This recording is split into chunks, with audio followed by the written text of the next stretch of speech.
Já comprou todas as prendas de Natal? Lembrou-se da sua? Estamos a oferecer 40 passes anuais da Zone e um deles pode ser seu. Assine hoje até 55% de desconto e habilite-se a ganhar. Tudo em observador.pt.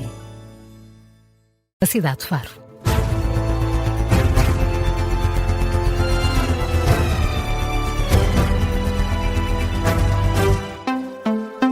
Muito bom dia, Jornal das 7 na Rádio Observador, uma edição da jornalista Carla Jorge Carvalho. E começamos com as reações ao arquivamento do caso Spinum Viva. O diretor do Departamento Central de Investigação e Ação Penal nega as acusações de Luís Montenegro e afirma que os procuradores nunca obrigaram os envolvidos a divulgar documentos. Não houve inversão do ónus da prova, é o que garante Rui Cardoso. Em entrevista à RTP, horas depois de ser divulgada a decisão de arquivar a averiguação preventiva ao caso Spinum Viva, o diretor do TCIAP garante que Luís Montenegro não recebeu um tratamento diferente por ser primeiro-ministro. Rui Cardoso assegura também que os procuradores não obrigaram nenhum dos envolvidos a divulgar documentação, foram sim convidados a entregar documentos para esclarecer vários aspectos da investigação. Não houve qualquer inversão do ónus da prova. A inversão do ónus da prova significa que alguém tem que provar que é inocente, não é? E não foi nada disso que aconteceu. Convidámos pessoas a fornecer elementos documentais, extratos bancários. Se nos quiser dar, eu não estou a obrigá-lo. Ninguém foi obrigado a nada. Nesta entrevista, o diretor do Departamento Central de Investigação e Ação Penal recusa também as acusações de Luís Montenegro. O primeiro-ministro disse que a averiguação foi mais longe do que o habitual. Para Rui Cardoso, estas afirmações do primeiro-ministro não se justificam. De modo algum se extravasou, se foi além do que seria possível. Aquilo que foi feito permitiu, dentro do quadro legal, o mais depressa possível, e houve várias contingências para isso, alcançar a convicção que permitiu tomar esta decisão. Outros meios, se fosse um inquérito, mas para haver um inquérito, repito, não foi uma opção. Era preciso haver outros indícios desde o primeiro que não momento. existiam. Rui Cardoso, o diretor do DCIAP, em entrevista à RTP, reitera que o arquivamento desta averiguação preventiva só foi decretado por falta de indícios que apontem para ilícitos por parte de Luís Montenegro. Importa recordar a reação do Primeiro-Ministro à decisão do Ministério Público, como já destacamos. Luís Montenegro considera que a averiguação preventiva foi mais longe do que o habitual. Aqui houve uma inversão do ónus da prova, algo já rejeitado, como ouvimos pelo diretor do DCIAP. Num discurso ao país, a partir de Bruxelas, Luís Montenegro reitera a ideia de idoneidade e deixa várias críticas à atuação da Justiça. O Ministério Público promoveu uma averiguação preventiva que, na prática, foi um autêntico inquérito criminal. Tal foi o alcance das diligências efetuadas e os elementos probatórios apreciados.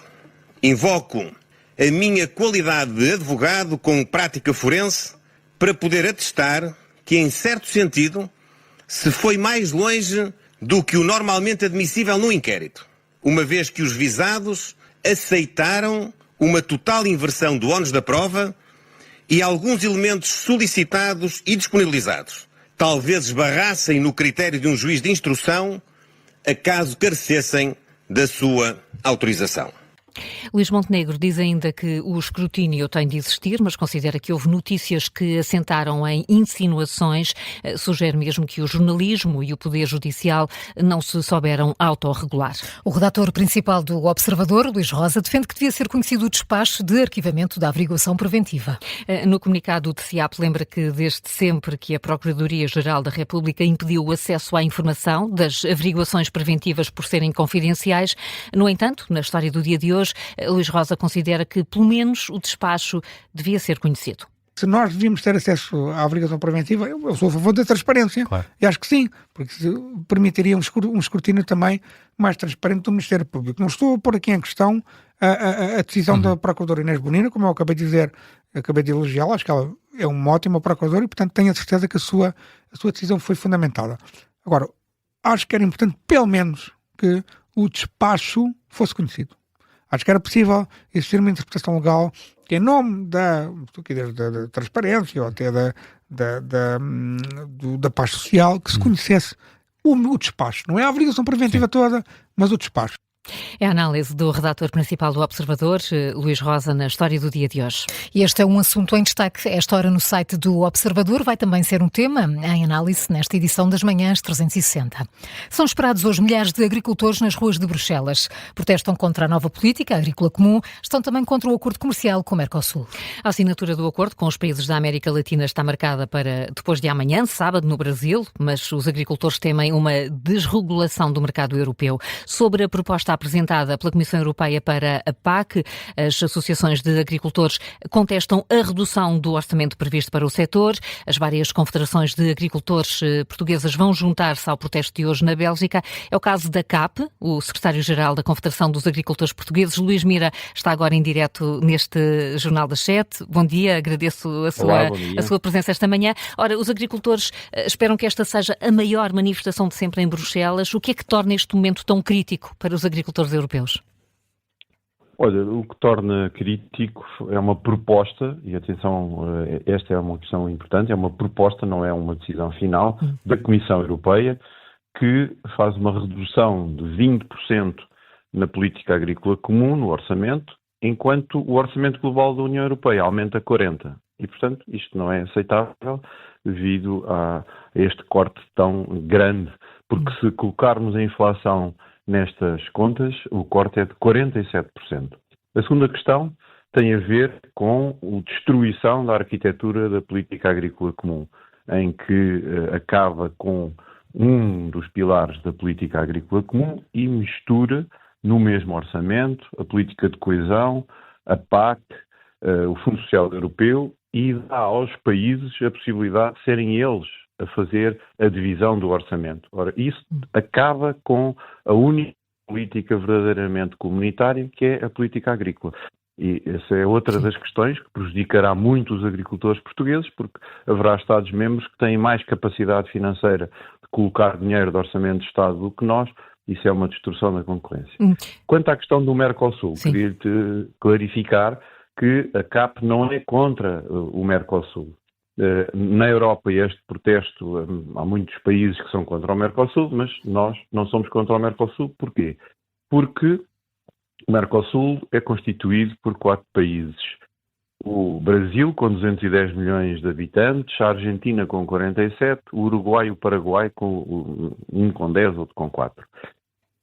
É para Portugal uma grande vantagem ter um mercado de 210 milhões de consumidores a falar português que não existe em nenhuma parte do mundo, com a possibilidade de exportar vinho, azeite, frutas que hoje já se exportam, mas sem tarifas, e aquilo que temos, enfim, contra, há aqui uma dúvida sobre a carne, nomeadamente a carne de vaca, mas quem ler o acordo e que tem cláusulas, ainda agora o Parlamento Europeu reforçou essas cláusulas, se houver uma perturbação de mercado, a Comissão pode e os Estados-membros podem agir.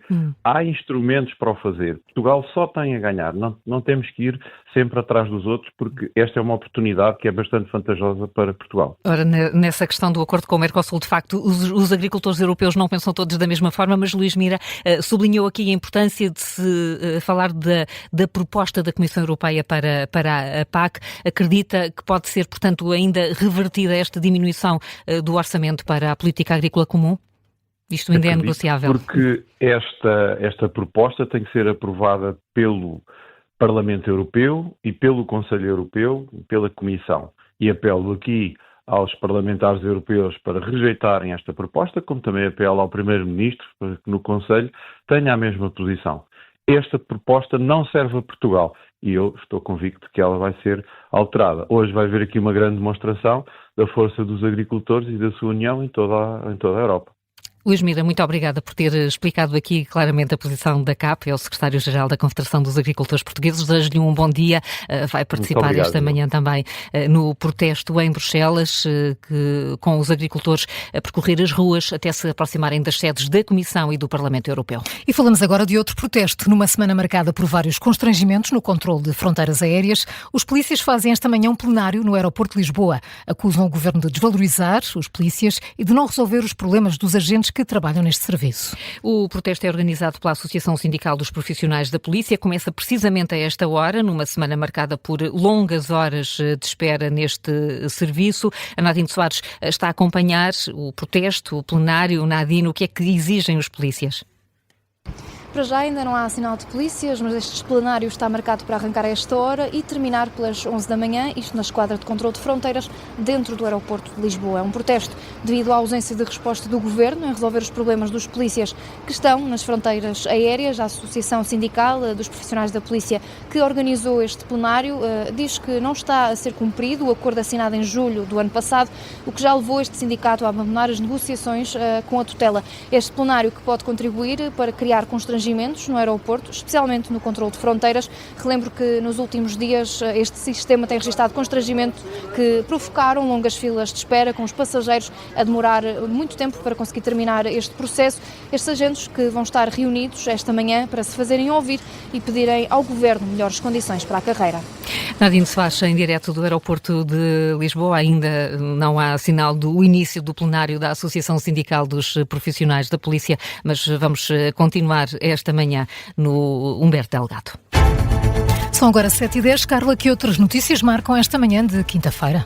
Donald Trump afirma que os Estados Unidos voltaram a ganhar o respeito da comunidade internacional no último ano. O presidente dos Estados Unidos considera que o país está muito melhor desde que voltou à Casa Branca. Balanço feito esta madrugada num discurso a partir da Sala Oval. Havia a expectativa para perceber se Trump falaria sobre a crescente tensão com a Venezuela, depois de ter classificado o regime de Caracas como terrorista, mas a Venezuela foi ignorada neste discurso. Entretanto, a China já veio demonstrar publicamente o apoio ao governo de Nicolás Maduro.